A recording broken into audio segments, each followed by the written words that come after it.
Hi, Gordon here with another edition of the Unscripted Series. And this week I'm going to talk about, I guess I'm going to call it, the Mya-Moe experience.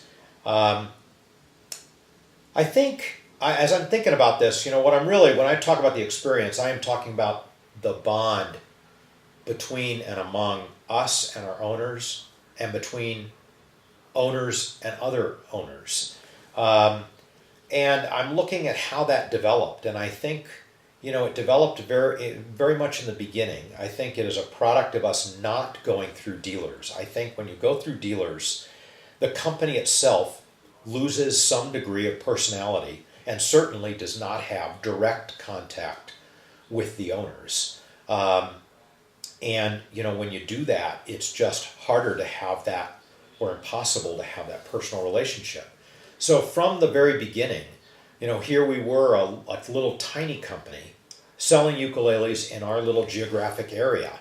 And we were just so happy with what we were doing, I think proud of what we were doing. We loved to get owners together. We had a Gorge Ukulele Festival from early on.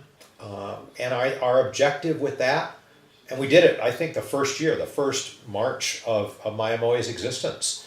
And we did it really to pull our owners together.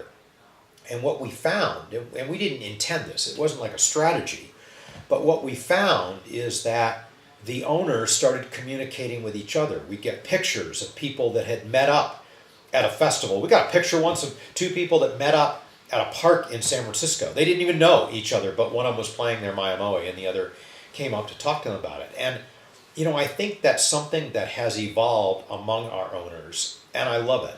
I've noticed that when we used to go to festivals, we didn't see many owners there. We didn't have many instruments out there. We would maybe see one or two. But now I feel like our entire festival experience is meeting up with our owners, who are our friends, and friends that we only see, once, maybe twice a year. And so that festival becomes about meeting up with them, telling them what's new, having them show us, their instrument that we haven't seen in a year. And it's really a wonderful experience for us. And I feel like, we're all just part of this big Mya-Moe family. And, it reminds me of eBay at the start. I remember I was in the Bay Area when eBay was tiny, and I went to visit them, and they talked about how how they saw themselves, that they were an enabler, but it was really the user community that was driving eBay. And in fact, they had a board member that was, selected by the user committee or appointed or something like that. But I think it speaks to the way they looked at that. Well, we look at it the same way.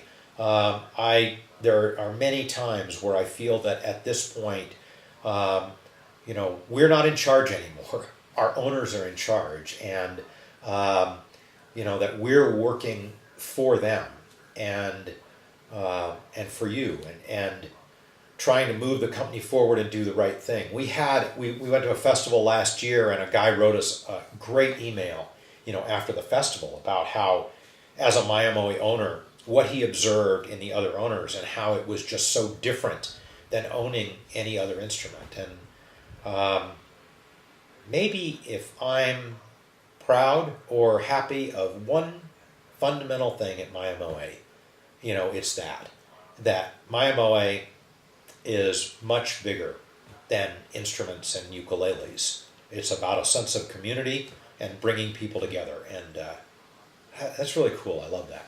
Okay, see you next week.